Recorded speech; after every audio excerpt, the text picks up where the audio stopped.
Les pauvres pratiquent-ils l'optimisation fiscale? Le seul fait de poser la question, sans doute un tant soit peu provocante, peut susciter l'ire et l'indignation de certains, ici de certains vidéospectateurs. La frontière entre fraude et optimisation est un vieux sujet. Très simplement, on peut dire ici que l'optimisation est légale, sauf si elle prend de telles proportions que le Trésor public la considère comme un abus de droit. Si on se place sur le terrain de la légitimité, ou a fortiori sur celui de la morale, quoique chacun ait la sienne, les choses sont plus nuancées.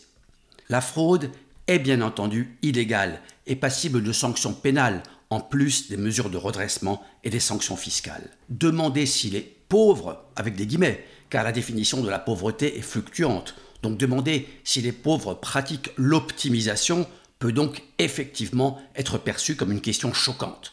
Comment ose-t-on même la poser?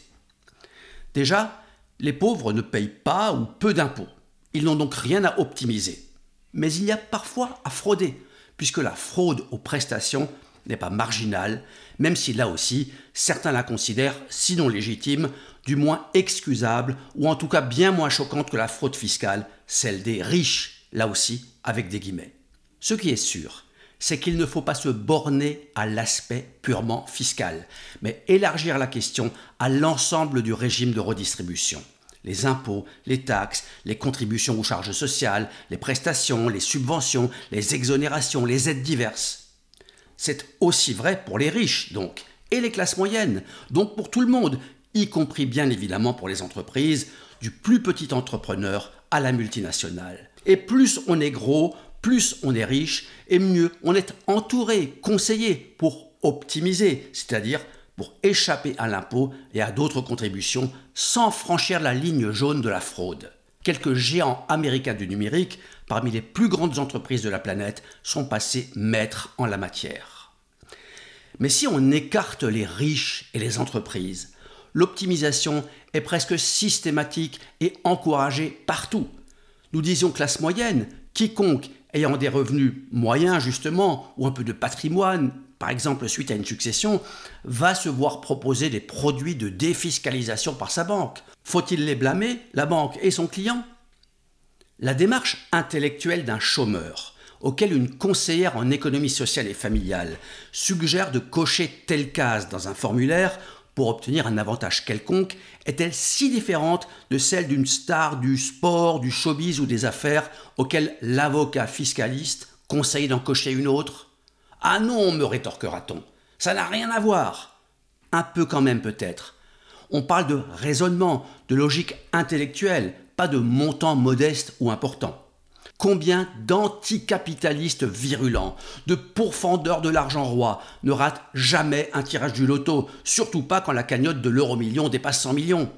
Et celui qui gagne le gros lot sera assailli par une nuée de conseillers en placement en tout genre, à commencer par ceux de la Française des Jeux et les banquiers, experts en optimisation fiscale. Évidemment, il y a une différence entre ne pas se punir soi-même en cochant une case quand on est un petit contribuable ou bénéficiaire de prestations sociales et le millionnaire ou le milliardaire qui n'est jamais assez riche.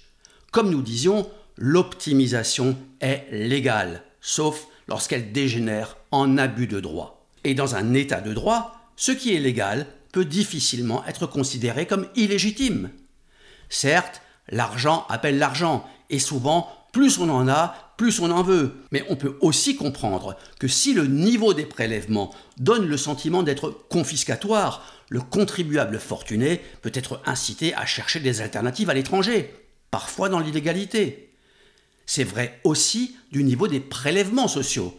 Le coût du travail pénalise les entreprises comme les salariés et favorise ce que l'on appelle le travail au noir. Noir comme l'obscurité et la nuit. Il faut le préciser car j'ai déjà entendu que certains y voyaient une connotation raciale ou raciste.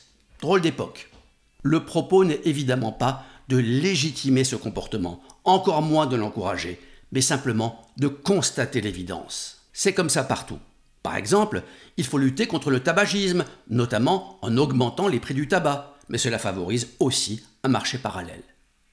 Tout ce qui est illégal est par définition illégitime dans un état de droit. Mais une fois que cela est dit, il y a la réalité du terrain. L'optimisation, c'est souvent profiter du système, sans vraiment en abuser, du moins juridiquement. Durant le confinement dû au Covid, certains restaurateurs disaient gagner plus avec l'aide publique et le restaurant fermé qu'en temps normal. Là, on est dans l'abus, mais ce n'est pas l'abus du restaurateur, c'est l'État qui fait de l'optimisation sociale, qui achète la paix sociale.